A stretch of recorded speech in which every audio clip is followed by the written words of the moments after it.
Hi there, it's Victoria Violet. This is going to be a short talk.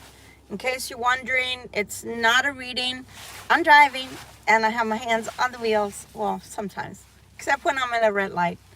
But this is going to be a talk because Spirit told me to bring this talk. And I was in the middle of doing a reading earlier, and also last night, at the nightcap readings, my mind is on getting my nightcap reading finished up and then and doing my thing, going and taking my bath, getting my food ready, going to sleep, getting ready for the next day. So my mind is not on the talk, but this is the talk that Spirit wanted me to have today with the majority out there of Libra Collective and whoever happens upon this. It's your talk. Maybe this subject has something to do with you or somebody near and dear to you that is expressing this in life right now and needs to hear this. So the talk is going to be on how we express love and support to one another within a romantic relationship. So what Spirit was saying is, how do you talk to each other? It really counts. It really matters. And it doesn't matter whether you've been in a relationship with this person for a day, a week, a month, a year, or 20 years, 50 years. It matters. It matters how you talk to one another. And when I was saying, what do you mean, Spirit?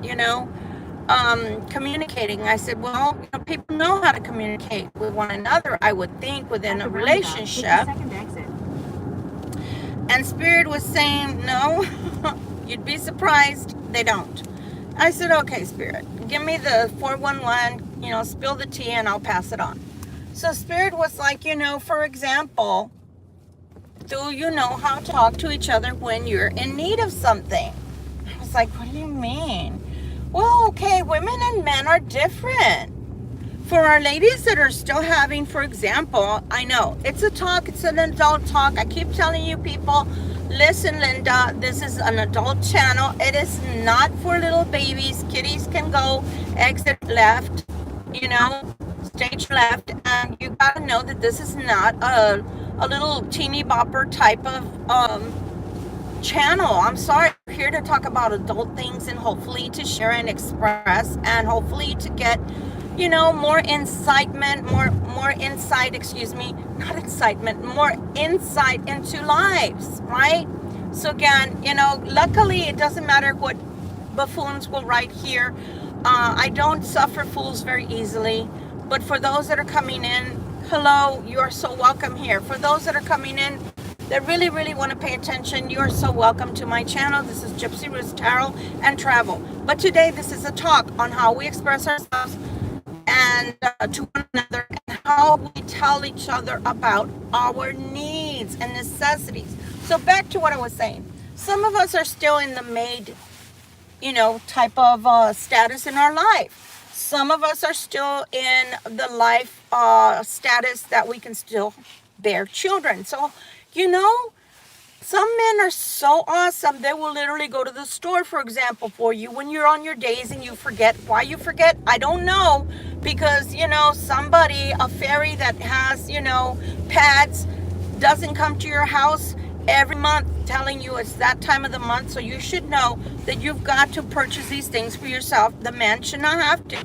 But if you find yourself in a bind and you're just having the worst PMS, having to communicate that to your significant other, and then having them be so loving and kind and going out, for example, to the store and getting you stuff and even maybe texting you or calling you or video chatting with you to make sure they get the right thing. I mean, that's a perk, right? It's a plus. But you shouldn't have to. But on the other side of that coin, how about the men? Okay? And for safety's sake here, we are talking about a man and a woman, but at the same token, if you're in a same-sex relationship, whatever, that's your bag. I'm not here to talk about, any of that in a bad way. I'm just expressing today's talk is about how do we go about telling each other our needs and necessities. How about the man? Let's take the man because that's more so than not what Spirit was talking about. So in the man's sake, or side. How do they express their needs? And how do you take their needs into consideration? Females, okay? How? How? Do you think they're weak because they express themselves to you and tell you the things that they need from you? Or do you take that into consideration and feel that much closer to them? They have to also feel a level of comfort coming to you and telling you what their needs are. And again, this is not Dear Abby, but at the same time, this is a conversation Spirit wants me to have with you.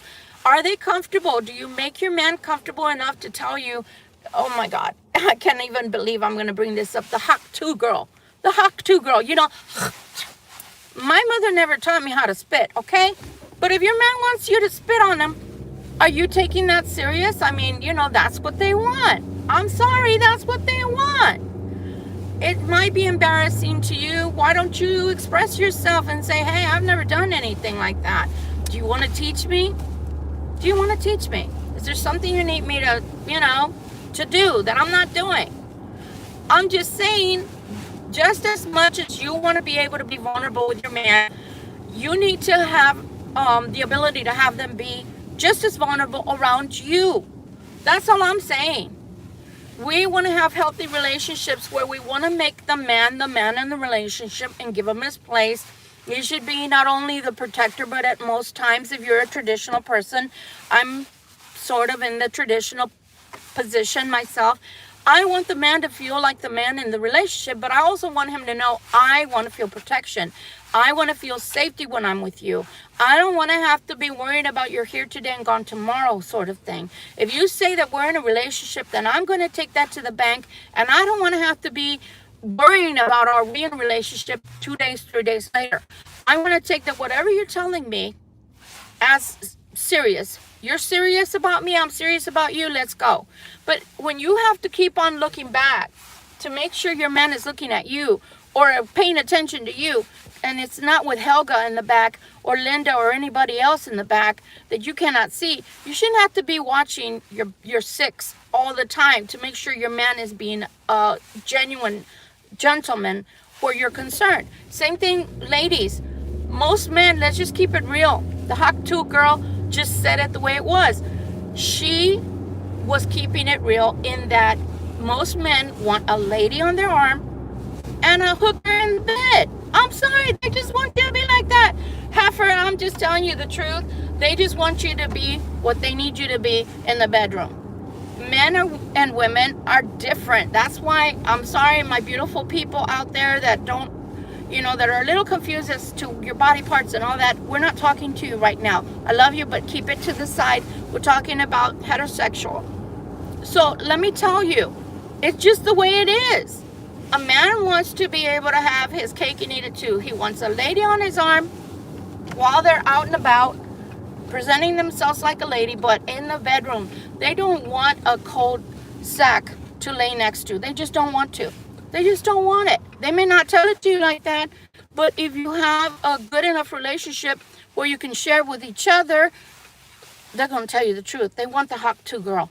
They would prefer that over the person that's just lying there. Oh, are we done? Are we done? Are we done? Are we done? Wrap it up. We done? At the same token, again, guys, I'm sorry.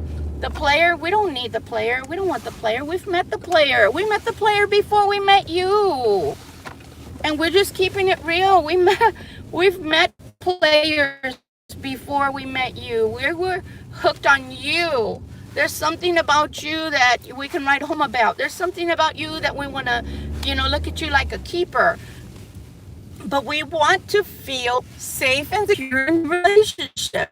When we're sick or when we are, you know, around other women, and let's keep it even more real, guys. Let's keep it even more real on the both sides of this aisle of this conversation.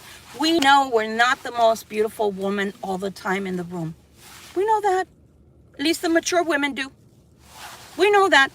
But we also don't want you to make us feel like we're not the most beautiful woman in the room while we're with you. We want your eyes to be on us. Now, don't get it twisted. We know you're not blind. We know you're not blind. We're not blind either. When you don't know, we discreetly look around because we're not blind either, fuckos. We're not blind either. Let's keep it real. But we need to be able to talk to each other and to be able to be what we are and who we are and do it with respect. But the most part that Spirit wanted me to bring this conversation, I'm still working, by the way, so it's going to be short and sweet and to the point. The most the Spirit wanted us to talk about where each other are concerned, especially our male counterparts, our divine feminine and masculine talking to each other, is when a man comes to you and wants to be vulnerable, are you making it safe for them to be vulnerable? Now, come on, guys. I don't want to have to say it, but I'm going to. Do we want you crying all the time? No, my God. Don't turn on the waterworks to that degree, please. But most men have been taught you can't cry, you shouldn't cry. Why are you crying? Why are you expressing yourself that way? You're not being a man. Buck up, man up. No. A man should be able to be vulnerable with you and tell you when they're in pain, emotionally, or even physically. They should be able to tell you when they're not feeling, when they're just not feeling it in life. When somebody's making them upset, you should be their best friend. And vice versa. You should be able to tell your man anything. And I do mean anything. And it should just be a two-way street like that. So you should be able to tell your man, you know what, I got you. Emotionally, I got you. You want to be vulnerable, you need to be vulnerable. If you want to cry because you're pissed off, cry. If you want to cry because somebody hurt your feelings, cry. If I hurt your feelings, cry. Let's talk about it. You should be there. When I met my twin flame, I didn't say it that way, but I did let him know that I was there for him and that I was open and receptive towards his feelings. I remember him calling me, one time, or, we text whatever, and we were talking about the fact that he didn't get a job he really, really wanted. And it made him feel some kind of way. And I know it did because of the way he was expressing himself. And all he wanted to do was have somebody that was there to listen. Because he was disappointed. And that's what I'm saying is, are you doing that to each other? Especially for your men. Because we women, we're more open and receptive. We're more open to saying, hey, I'm not feeling it today. I'm really pissed off. Or what's her name just pissed me off. Or my best friend is sucking eggs today. Whatever. But men are different. They're wired different too. And most part, they've been taught not to be sensitive. They've been taught, oh no, you don't behave that way. You don't behave in a vulnerable way because people are going to walk on you or step on you or think you're a pansy or whatever. So they keep all that inside. Are you making a safe place for them to be able to be vulnerable? But are you also there to tell them, hey, you gotta know, you fucked up. You're fucking up. You are fucking it up. Just letting you know, you are fucking it up. So you got to be there for them both, like a filter, but at the same time, you also got to be there for them when they do need to be vulnerable. Because you know what? Adulting fucking gets hard, doesn't it? Let's just keep it real, people. Adulting can get hard. And looking at each other, even when you're in a good relationship or a positive relationship, guys, when you have your children demand so much time from you. So much time from you. You cannot forget that you two were there before the children came. Because when you do that, when you pay too much attention to the children or too much to each other, it's not balanced. So you're gonna have to find a balancing act there. You're gonna have to find a way to balance all that out. But again, are you allowing for your man to be vulnerable? Are you allowing for that, hey, just because he's the man and he knows his role and he knows he's got to be the strong one and he knows he's got to be the head of the house, that doesn't mean that once in a while he doesn't need to just be a person, a human being. Are you allowing for that? So anyway, guys, this is what Spirit wanted me to talk about. I do what I'm told. I put the lotion in the basket. I do what I'm told. So nonetheless, guys, this is the talk for the day. Knowing that each other needs to be vulnerable. One another. We all need to be vulnerable from time to time. Are you allowing your man to be vulnerable? Because I'm going to tell you the biggest issue that men have, at least that I've encountered when I've done readings for people or counseled people through the last 36 years or so. they don't feel heard. They don't feel listened to. They don't feel given the time. They don't feel like they can relax. They feel like they're so stressed out, like they always have to just be on. You know, when you're on. It's on. It's on. We're on. The game is on. And sometimes they just have to feel like human beings too, like somebody's child too, like somebody listening to them too. And Spirit wanted me to tell you this, so I'm passing it on to you. Okay, we'll be back for our night camp later on. I gotta go back to work. Bye. Just keeping it real. Be the hawk too, girl, if you